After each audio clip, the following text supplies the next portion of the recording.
Kedatangan Kiai Ma'ruf Amin disambut sesepuh Pondok Pesantren Lirboyo, Kiai Haji Anwar Mansur dan juga Dewan Syuro PWNU Jatim sekaligus pengasuh Ponpes Al Amin Ngasinan, Kiai Haji Anwar Iskandar. Dalam ini, Ma'ruf Amin bersilaturahmi sekaligus berpamitan pada para Kiai NU sehubungan dengan pencalonannya sebagai Wakil Presiden Joko Widodo di Pilpres 2019. Ma'ruf Amin pun menyampaikan akan mundur dari Rais AM PBNU setelah KPU resmi menetapkannya sebagai cawapres. Usai melawat ke Pondok Pesantren Lirboyo dan Al-Falah Putri Kediri, Kiai Haji Ma'ruf Amin melanjutkan ke Pondok Pesantren Tebu Ireng dan Tambak Beras Jombang. Dalam lawatannya ke Pondok Pesantren Tebu Ireng Kabupaten Jombang, Ma'ruf Amin bernostalgia di tempatnya menuntut ilmu pada tahun 1958 hingga 1961 silam. Dalam kunjungan tersebut, Kiai Haji Ma'ruf Amin menyempatkan diri untuk melakukan ziarah makam Presiden RI keempat Gus Dur dan pendiri NU Kiai Haji Hashim Azhari. Tim Liputan Metro TV. Idang pindah-pindah gitu kan ya. Saya kan Gimana kau? Ini itu. Media sosial. Kemenpora Sudah mama. akses negara yang belum dikembalikan. Sekretaris Kementerian Pemuda dan Olahraga Gatot Dewa Broto mengatakan aset harus segera dikembalikan dalam rangka investasi. Iya. Inventarisasi agar akuntabilitas pengelolaan di Kemenpora dapat dipertanggungjawabkan. Pada tahun 2016, surat serupa sempat dilayangkan kepada Roy. Namun di awal 2017, Roy belum mengembalikan. Minta maaf. Hal itu menyebabkan posisi Kemenpora tersandera. Akan pertanggungjawaban, bahkan Kemenpora sempat mendapatkan status disclaimer dari BPK.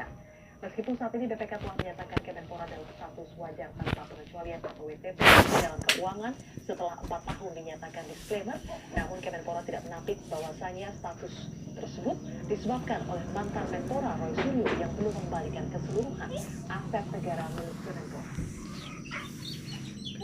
Main. Komitmen Kemenpora karena pada saat didaftar oleh BPK kemarin di awal tahun 2018 itu masih menjadi masalah, kami masih tersandera. Saja beruntung pemerintahan itu menyampaikan di aspek-aspek yang lain relatif ada kemajuan baru.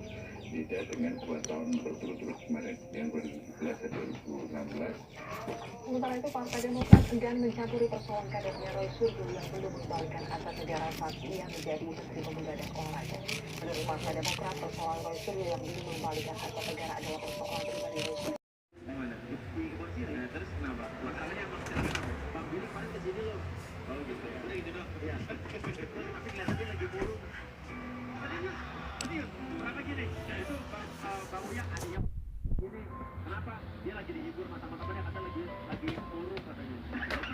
Tanya Astrid. Tadi kemarin. Lu tanya Astrid, lu kan udah kali kalau punya Astrid. Aku tanya kemarin bilang adiknya Olga pernah di sini. Emang banyak dihibur sama teman-teman, bener nggak begitu? Kagak, itu udah lama banget. Bener ya? Apanya? Lu kesana. Temen-temen lu, cowok-cowok semua. Lalu pada dihibur sampai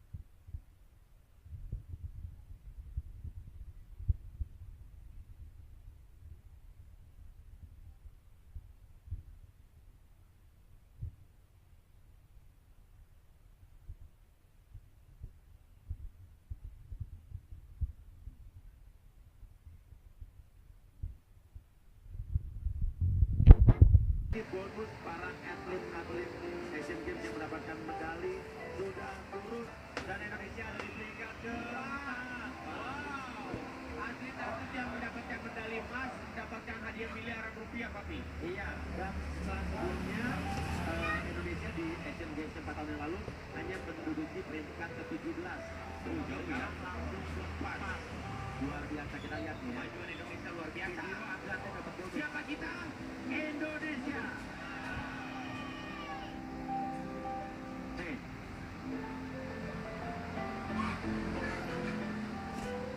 Oke, Indonesia mendapatkan medali emas 31, peraknya 24 dan perunggu 43. Totalnya adalah 98. Ini adalah jumlah yang sangat luar biasa peningkatan dibanding Asian Games 4 tahun yang lalu. Ya. Nah, lihat nih, untuk perseorangan 1,5 miliar. Untuk yang ganda 1 miliar satu orang. In the right direction, but he's going to head towards the checkered flag because he has one more turn to do, and this will be a remarkable result. His first DTM win. Joel Eriksson heads towards and takes the checkered flag. And this is how he reacts.